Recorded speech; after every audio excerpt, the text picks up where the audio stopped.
जय श्री राधे आप सभी को। आज इस वीडियो में हम चर्चा करने जा रहे हैं कि भक्तों को सेल्फ एनालिसिस की क्या ज़रूरत है और भक्तों को अपना सेल्फ एनालिसिस कैसे करना चाहिए। तो जानते हैं सबसे पहले कि भक्तों को सेल्फ एनालिसिस क्यों करना चाहिए। देखिए, जब भी हम भक्ति की शुरुआत करते हैं तो शुरू में पता है क्या होता है कि हम माला जाप करते हैं, अच्छे से पूजा पाठ भी करते हैं, तो कभी कभी हमारा मन नहीं लग पाता है। मन लग भी जाता है तो कुछ बुरे बुरे विचार आने लग जाते हैं या हमारी भक्ति इफ़ेक्ट होती है, कुछ ना कुछ हमें नेगेटिविटी फील होती है, मन अशांत रहने लग जाता है और श्री कृष्ण से हम अच्छा सा कनेक्शन नहीं जोड़ पाते हैं। इनफैक्ट हम एक शुद्ध भक्त नहीं बन पाते हैं। तो इसलिए हमें ये जानना चाहिए कि यदि हम श्री कृष्ण से वो कनेक्शन, वो सुप्रीम लेवल का कनेक्शन नहीं अगर बना पा रहे हैं तो उसके पीछे कोई ना कोई ऐसा विकार तो है ही है जो हमारे अंदर है, जो कि हमें रोक रहा है कृष्ण से कनेक्ट होने में। तो इसीलिए हमें उस विकार को पहचानना चाहिए और ढूंढना चाहिए उस विकार को और उस पर काम करना चाहिए कि हम अपने आप को डे बाय डे इम्प्रूव कैसे कर सकते हैं हम, जिससे कि हम श्री कृष्ण की भक्ति ज़्यादा से ज़्यादा कर पाएँ। हमसे कोई ना कोई अपराध बन ही जाते हैं जब तक कि हम अपने आप को एनालिसिस नहीं करते हैं। अच्छा, ये अपराध या ये विकार हमसे हमारे मन में क्यों आते हैं? क्योंकि देखिए, हमारे पूर्व जन्मों से कई पाप कर्म और कई ऐसे संस्कार बने बैठे होते हैं जिससे कि हम भोगों में लिप्त रहते हैं और हमारा मन उसी के वशीभूत रहता है, उसी को भोगने में लगा रहता है। तो जब हम स्टार्टिंग में एकदम से मंत्र जाप करते हैं, नाम जाप करते हैं, तो मन घबरा जाता है, क्योंकि वो जो हमारे अंदर ही जो सुर और असुर का संग्राम हमारे अंदर ही होता है। तो जैसे ही भगवान का नाम उच्चारण होता है तो हमारा मन डरता है, हमारा मन भागता है उस जगह से या फिर उस नाम का श्रवण करने से। इसलिए और ज़्यादा कभी कभी देखा जाता है कि भक्ति करने के बाद और ज़्यादा क्रोध आ रहा है, लोगों को जो है और ज़्यादा उनके विकार परेशान कर रहे हैं, काम क्रोध लोभ अहंकार बढ़ रहा है, कोई ना कोई फिर हमसे अपराध करवाता है ये मन। तो यदि हमने इसको एनालिसिस नहीं किया तो ये हमें परेशान करता रहेगा और हम मन के वशीभूत हो जाएंगे, मन हमारे वशीभूत नहीं हो पाता है। तो अब जानते हैं कि हमें सेल्फ एनालिसिस कैसे करना चाहिए। पहले भक्तों को 3 मेन कार्य करने चाहिए जो उनको करने ही करने हैं किसी हालत में। अगर ये 3 कार्य आपने कर लिए तो जो आपके मन के विकार हैं, विचार हैं या मन आपका भटकता है वो धीरे धीरे भटकना दूर हो जाएगा, लेकिन समय लगेगा। तो सबसे पहला कार्य क्या है? भक्तों का संग करना। केवल और केवल आपको भक्तों का संग ही करना है, क्योंकि यदि आप नॉन डिवोटीज के संग में रहते हैं या फिर तमोगुणी लोगों के संग में रहते हैं, रजोगुणी लोगों के संग में रहते हैं, तो क्या होता है, या तो हम उन्हें भोगों को देखते हुए प्रेरित हो जाते हैं उन भोगों को भोगने के लिए, या फिर ऐसा होता है कि उनकी नेगेटिविटी का प्रभाव हम पर पड़ता है, हमारा जो ऑरा होता है वो कमज़ोर होने लग जाता है। जैसे ही हम भक्तों के संग में जाएंगे तो क्या देखेंगे, भक्ति वाला एनवायरनमेंट हमें जब मिलता है तो हमारी माला ज़्यादा से ज़्यादा होने लग जाती है। हम इस्कॉन टेम्पल जाएं या हम वृंदावन जाएं या हम किसी भी टेम्पल में जाते हैं तो क्या होता है, वहाँ पर हमारे मन में जो है भगवान का नाम हमें लेना नहीं पड़ता, स्वतः ही चलता है, वो भक्तों का प्रभाव होता है।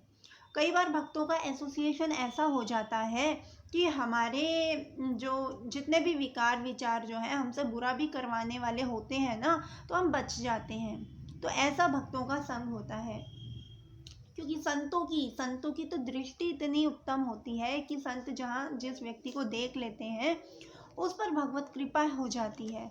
तो हमें अपना ऑरा जो होता है नॉन डिवोटी से बचा कर रखना होता है। अब देखिए, प्रोफेशनल लाइफ में अब जो है आपको अब भक्तों से बात करनी पड़ती है, उनके साथ इंटरेक्शन करना पड़ता है, तो वो अलग बात है।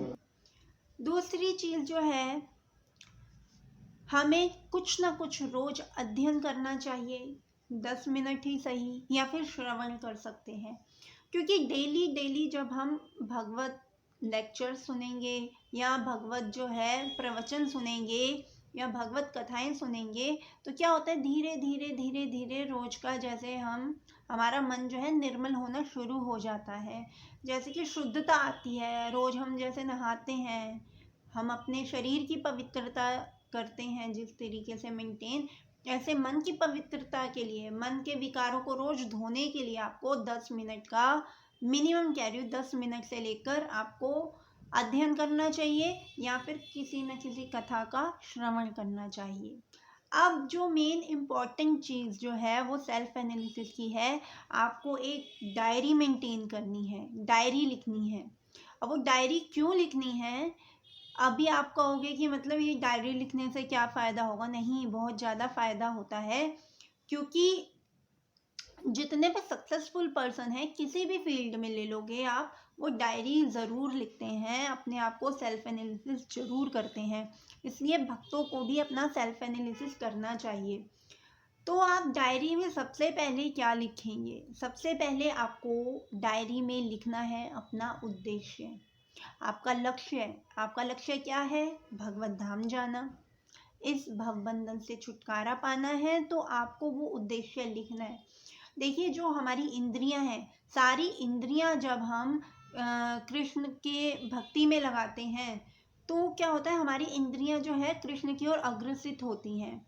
तो जब हम लिखते हैं, कर्मेंद्री सिद्ध होती है तब हमारी, तो लेखन से क्या होता है कि हम अपने विचारों को लिखते हैं तो वो पक्का हो जाता है।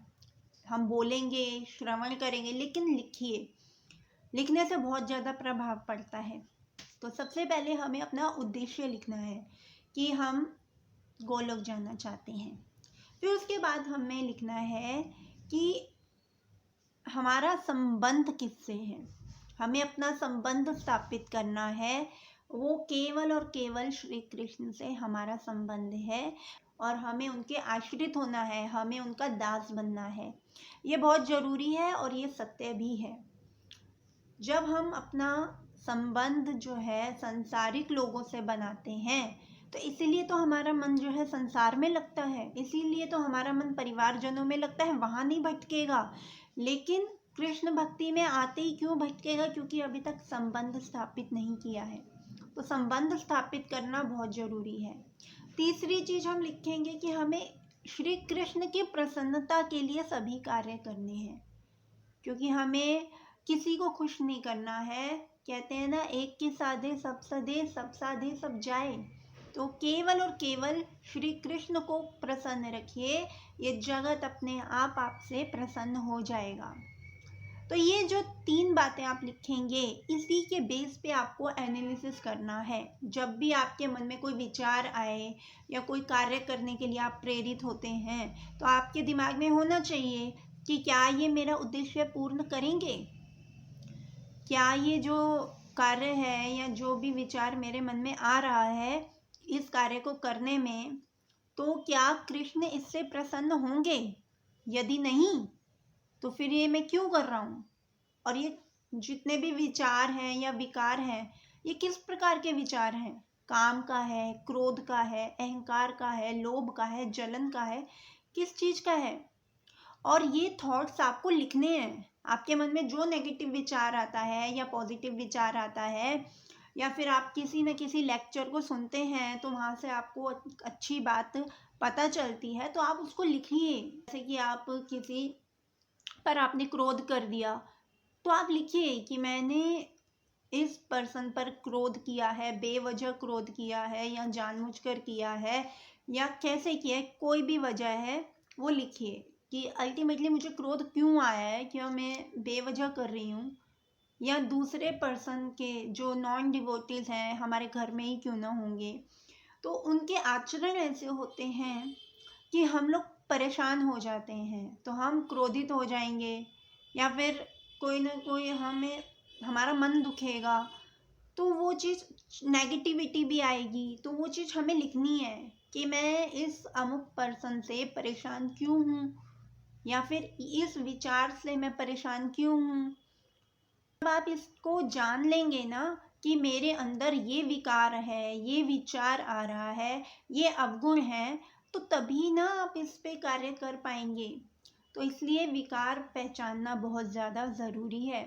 कभी कभी ऐसा होता है कि हम अभक्तों के बीच में जाते हैं, उनके आचरण अच्छे नहीं होते, तो हम उनमें दोष देखना शुरू कर देते हैं। वो भी अच्छा नहीं है, क्योंकि हम जब अपने पास्ट में जाएंगे कि हमें पता है कि हमने क्या क्या किया है और किस अवस्था से हम कृष्ण भक्ति में आ रहे हैं। तो सब पे इतनी कृपा नहीं होती है, तो दोष दृष्टि आएगी और अहंकार वश जो है हम उनको कुछ ना कुछ कह देंगे, तो वो भी गलत है।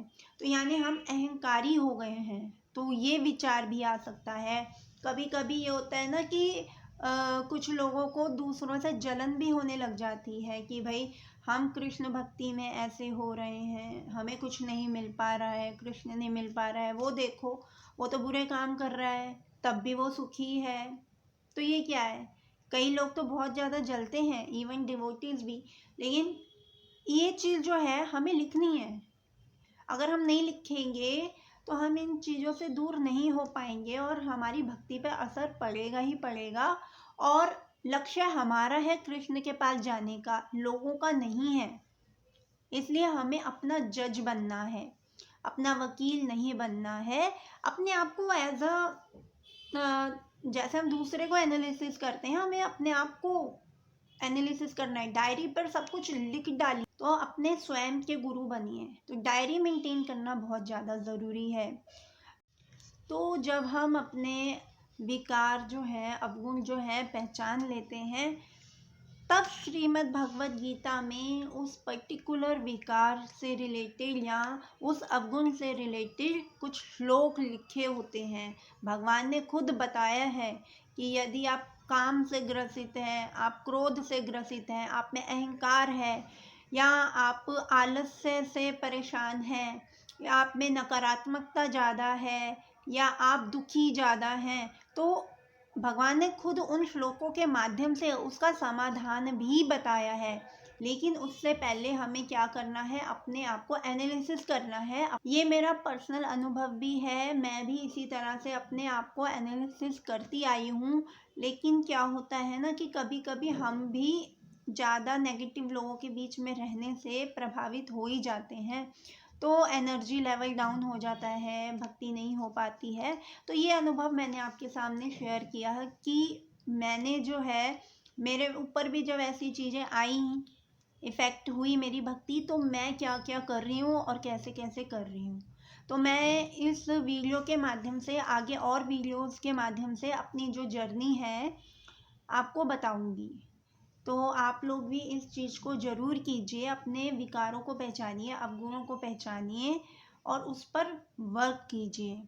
और आगे आने वाली वीडियो में मैं डायरी मेंटेन करना भी आपको बताऊंगी, डायरी लिखना भी आपको बताऊंगी और अपनी जर्नी भी आपको बताऊंगी। जय श्री राधे।